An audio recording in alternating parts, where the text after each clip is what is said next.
Alors comme ça, vous vous lancez sur Meta Ads, mais vous ne savez pas si votre stratégie fonctionne. Vous voyez que vous obtenez des clics, voire même quelques ventes, mais vous voyez aussi que votre budget pub s'envole. Contrariant, hein. Beaucoup de professionnels du marketing rencontrent cet obstacle. La publicité Facebook, bien que très efficace, peut rapidement devenir un véritable gouffre financier si on s'y prend mal. Heureusement pour vous, vous avez cliqué sur cette vidéo. Coucou tout le monde, c'est Charlène de HubSpot Academy et aujourd'hui, je vais vous dévoiler une stratégie de test en 5 phases pour vos publicités Facebook. Vous allez ainsi voir rapidement les choses qui fonctionnent dans votre processus pour bien capitaliser dessus et les choses qui ne fonctionnent pas pour bien arrêter de les faire et ainsi économiser vos sous. Le but final étant de savoir exactement comment planifier, tester et analyser vos campagnes publicitaires sans détruire votre budget.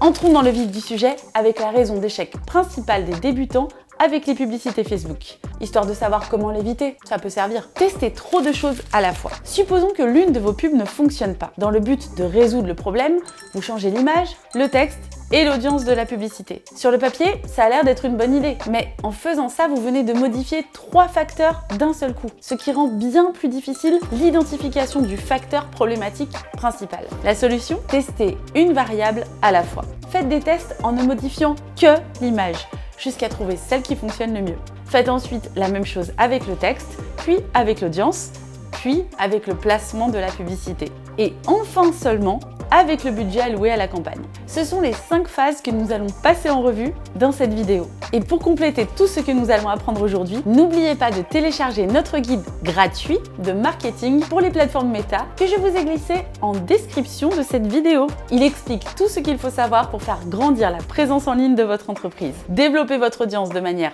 organique et vous assurer que votre marque soit aussi crédible que possible lorsque les utilisateurs tombe sur votre profil. Le lien est en première position dans la description. On y va? Avant même de lancer une campagne publicitaire, il est essentiel de mettre en place un système de suivi. En effet, sans un suivi méthodique des résultats, difficile de savoir d'où viennent les bonnes et les mauvaises performances. Résultat, un budget gaspillé et une motivation compromise. Un simple tableau Excel ou Google Sheets suffit. Voici un exemple. Nous avons ici une colonne pour le nom de la publicité, pour que l'on puisse l'identifier, l'élément visuel utilisé, qui peut être une image, une vidéo ou un carrousel par exemple, la phrase d'accroche que vous avez choisi d'utiliser, le texte utilisé dans le reste de la pub, l'audience, à savoir les utilisateurs que l'on cible. Et enfin, quelques colonnes avec des indicateurs utiles comme le taux de clic ou le coût par clic par exemple. Et pour bien commencer, voici une astuce que je vous donne comme ça, gratuitement. Ça, c'est parce que je vous aime bien. Les publicités qui fonctionnent le mieux ont tendance à être celles qui auraient également bien fonctionné en tant que post organique. Si vous faites un post organique sur vos réseaux qui reçoit beaucoup d'engagement, il est probable qu'il soit éligible pour devenir une publicité payante. En effet, un tel post montre qu'il résonne déjà avec votre audience, ce qui est l'indicateur d'un bon potentiel de retour sur investissement publicitaire. Ok, première phase de notre test Meta Ads, c'est parti. Le plus grand facteur de succès sur Meta Ads, c'est le visuel que vous utilisez. C'est lui qui capte l'attention, qui donne de suite au public une idée de ce que vous avez à offrir. Voilà pourquoi ce sont les visuels que l'on a tendance à tester en premier, tout en gardant le reste de la campagne à l'identique. Vous vous rappelez, hein? Une variable à la fois. Prenons un exemple. Nous sommes un petit café dans le centre-ville de Clermont-Ferrand et nous souhaitons faire la promo de notre latte à la citrouille épicée. Bref, voici 3 possibilités pour notre visuel. Une image fixe de la boisson, droit au but. Une vidéo courte de la boisson avec une ambiance posée, tu connais, un carrousel avec les ingrédients de la boisson. Intéressant. Fidèle à notre principe d'une variable à la fois, vous constaterez que les descriptions de ces visuels sont toutes insérées dans le tableau. Mais l'audience et le texte sont tous identiques. Voici comment configurer ce test dans le gestionnaire de publicité Facebook. Créer une campagne et sélectionner un objectif. Puisque notre but est de faire connaître notre produit et créer de l'engouement autour de notre latte à la citrouille épicée, on va sélectionner Interaction. Pour cette campagne, on va créer un ensemble de publicités focalisées sur notre audience cible, des habitants de Clermont-Ferrand qui aiment le café. Et maintenant, on va créer 3 variations de cette pub avec juste le visuel qui va changer. Ensuite, on va laisser tourner ces pubs pendant 3 à 5 jours avec un petit budget de 5 à 20 € par jour et par pub, histoire de récolter quelques données. Maintenant, parlons chiffres. il est crucial de comprendre la signification de chaque indicateur pour mesurer le succès de vos pubs. Voici comment choisir les bons indicateurs en fonction de l'objectif de votre campagne. Pour les campagnes de notoriété, vous voudrez regarder la mémorisation publicitaire ou Ad Recall Lift en anglais. Oui, je sais, I speak English very well. Cela mesure combien d'utilisateurs se souviennent de votre pub après l'avoir vue. Le taux d'engagement qui suit les likes, commentaires, partages et autres interactions. Le coût pour 1000 impressions, CPM, ça montre à quel point votre pub est diffusée de manière rentable. La plupart des entreprises cherchent à rester sous la barre des 10 € environ. Pour les campagnes de trafic et d'interaction, vous voudrez regarder le taux de clic, ou CTR, qui mesure le pourcentage de personnes qui cliquent sur votre pub parmi ceux qui la voient. Ici, les objectifs varient en fonction des industries, mais le standard se situe généralement entre 1% et 3%. Le coût par clic, ou CPC, qui montre combien vous payez par clic. De manière générale, vous voudrez garder cet indicateur sous la barre des 1 €. Mais ici aussi, ça dépend grandement de ce que vous vendez. Pour les campagnes de type prospect, promotion d'appli ou vente, vous voudrez regarder le taux de conversion qui mesure le pourcentage d'utilisateurs qui effectuent l'action désirée. Par exemple, acheter, s'inscrire, télécharger, etc. 2 à 5%, c'est pas mal.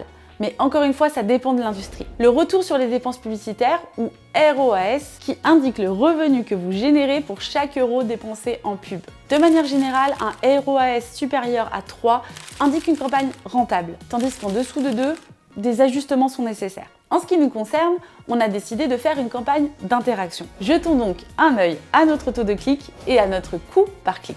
Commençons par le taux de clic. La pub 1A a fait 2%.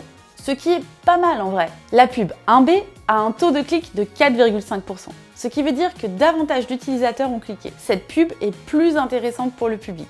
Et la pub 1C a eu 1,2%. Cette pub est manifestement moins intéressante et comme le seul facteur que l'on a changé entre les pubs jusqu'à maintenant est le visuel, on peut logiquement déduire que la cause de cette performance est ici. Regardons maintenant le coût par clic.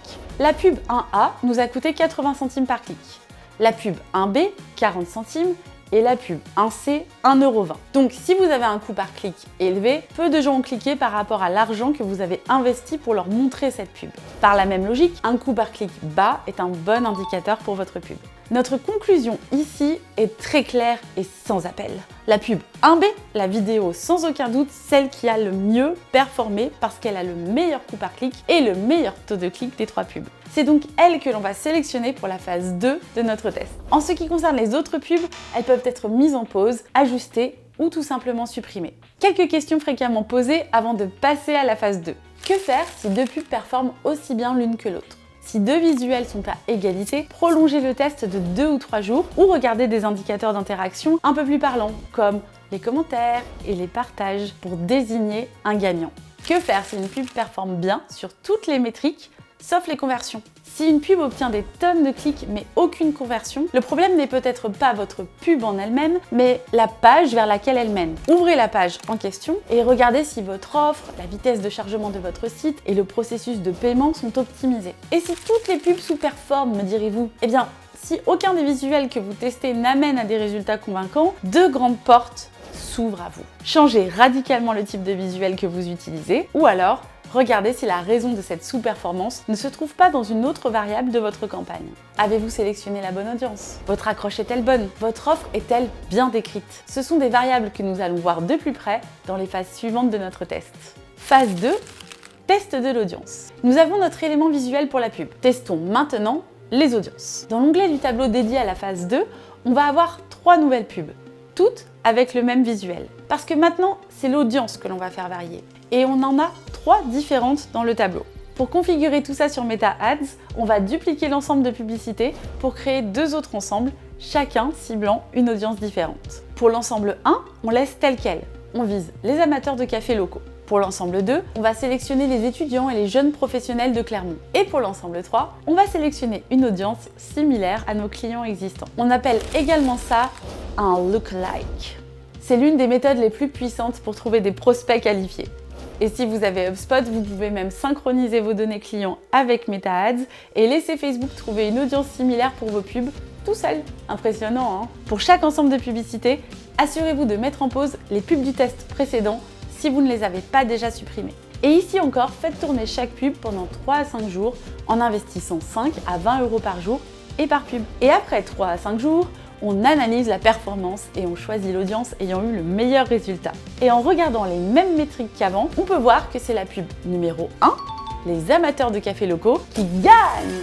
C'est donc cette version que l'on va utiliser pour la phase 3. Phase 3, test du texte de la pub. Pour la phase 3, vous l'aurez compris, on va prendre notre meilleur visuel, la vidéo, et notre meilleure audience, les amateurs de café de Clermont-Ferrand, et on va cette fois-ci tester des variations de texte.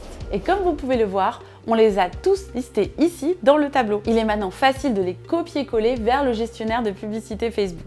Maintenant, dans notre ensemble de publicités gagnants, à savoir la vidéo ciblant les amateurs de café de Clermont-Ferrand, on va dupliquer la pub 2 fois, histoire d'en avoir 3. Et ensuite, on va changer uniquement le texte de chaque version. La pub numéro 1 va avoir un texte auquel il est facile de s'identifier. La pub numéro 2 va inciter à l'interaction. Et la pub numéro 3 va jouer sur l'urgence. Et une fois de plus, faites tourner chaque pub pendant 3 à... Allez-y, dites-le 5 jours, c'est ça, en investissant 5 à 20 € par jour et par pub. Vous commencez à avoir l'habitude à ce stade, non? On regarde les résultats pour trouver le texte le plus performant et on observe que la pub 3, celle qui crée de l'urgence, est la meilleure. On pense bien à désactiver les autres pubs et on passe à la phase suivante. Phase 4, choisir les meilleurs placements. Dans la phase 4, on va chercher à voir où montrer la pub. Pour ça, on va donc prendre la pub gagnante de la phase 3 et une fois de plus, on va la dupliquer pour la tester sur plusieurs emplacements possibles. Fil d'actualité, story, etc. Toujours avec le même budget et le même cadre temporel que je vais arrêter de répéter et que nous avons suivi lors des phases précédentes. À la fin du test, on regarde quelle version a le mieux fonctionné et on désactive les autres. Et une fois cela fait, on peut enfin faire les tests avec le budget. La moulaga! Phase 5, augmenter le budget des pubs gagnantes. On a enfin trouvé une pub prometteuse, une pub performante, une pub gagnante. On a le meilleur visuel, la meilleure audience, le meilleur texte et on connaît le meilleur placement. On peut maintenant tester cette pub avec de plus gros budgets. Ici, on va dupliquer notre publicité gagnante, faire une nouvelle campagne, histoire de bien démarrer le test sur une feuille blanche. Augmentez votre budget de 20 à 30% tous les 3 à 5 jours. N'allez pas plus vite que ça. Sinon, il sera difficile de réellement mesurer la différence de performance entre les différents budgets. Et voilà! Vous connaissez maintenant toutes les étapes pour tester des publicités Facebook et améliorer la performance de vos campagnes sans gaspiller vos précieux sous. N'oubliez pas de télécharger notre guide de marketing pour les plateformes Meta que je vous ai glissé en description. Vous y trouverez encore plus d'astuces pour booster votre présence en ligne et vous démarquer de vos concurrents. Et c'est gratuit! Comme d'habitude. Avant de partir, n'oubliez pas de nous laisser un like, de vous abonner et de cliquer sur la cloche pour ne rien rater de nos prochaines vidéos. C'était Charlène de HubSpot Academy. Salut tout le monde! Vu qu'il pleut dehors, mets ta capuche. Mets ta capuche. Mets ta capuche. Mets ta capuche. Non, toujours pas.